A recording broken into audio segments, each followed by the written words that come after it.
চিকিৎসার অভাবে ধুঁকছেন ঝিনাইদহের জুলাই যোদ্ধা অমিত হাসান। টাকার অভাবে ওষুধও কিনতে পারছেন না, এমনকি গ্যাজেটেও অন্তর্ভুক্ত হয়নি তার নাম। এ নিয়ে ক্ষুব্ধ পরিবার ও সহযোদ্ধারা। ঝিনাইদহ প্রতিনিধি এম রায়হানের তথ্য ভিডিওতে ডেস্ক রিপোর্ট। জীবন অবাক না করলে কে করবে? 28% মিল্ক ফ্যাটের অবাক করার সাথে ফ্রেশ মিল্ক পাউডার। জীবন অবাক করুক প্রতিদিন। শরীরে 38টি গুলির দগদগে ক্ষত নিয়ে যন্ত্রণায় কাতরাচ্ছেন জুলাই আন্দোলনে আহত অমিত হাসান।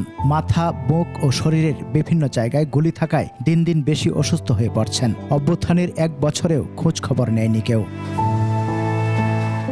মহেশপুর উপজেলার গোপালপুর গ্রামে নানা বাড়িতে থাকেন অমিত। অভাবের সংসার তাদের। অসুস্থতার কারণে বাসায় শুয়ে বসে দিন কাটছে তার। ওষুধ কেনার টাকা জোগাড় করতে হিমশিম অবস্থা পরিবারের। এখনো আমার শরীরে মাথায় সহ 38টা গুলি আছে মোট।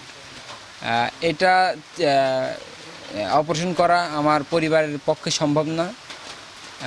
1 বছর হয়ে গেল, তো আমরা এখনো চিকিৎসা পাচ্ছি না। জ্বালা যন্ত্রণায় ঘুমোতে পারে না, চিকিৎসার এখন আমরা করতে পারছি না। আমরা এখন কোনতে করব? আমার ছোট ভাইয়ের প্রতিদিন ওষুধ লাগে, মনে করেন যে 1000-1500 টাকার ওষুধ লাগে। তার আমি এই কাজ করে মনে করেন যে আমার পক্ষে চালানো সম্ভব হচ্ছে না। বাচ্চারা যেমন ছটপট করে যন্ত্রণায়, তেমন অমিত এরকম করে। আন্দোলনে জেলায় আহতদের মধ্যে সবচেয়ে গুরুতর অমিতের নাম গ্যাজেটে অন্তর্ভুক্ত না হওয়ায় ক্ষুব্ধ সহযোদ্ধারা।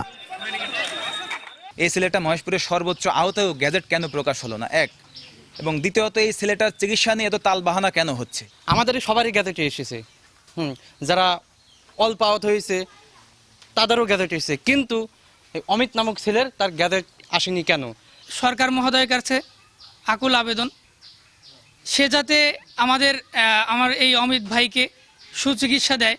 অমিতের নাম সরকারি গ্যাজেটভুক্ত করতে কাগজপত্র জমা দিলেও কিছুই জানেন না সিভিল সার্জন।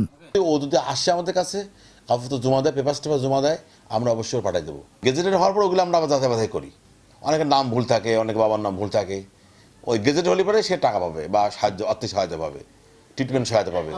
বৈষম্য বিরোধী আন্দোলনের নেতাদের তথ্য মতে জুলাই বিপ্লবে জেলায় 139 জন আহত হলেও গ্যাজেটভুক্ত হয়েছেন 50 জন।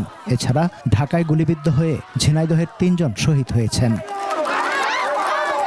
সমর ইসলাম, ডেস্ক রিপোর্ট, 21 টেলিভিশন।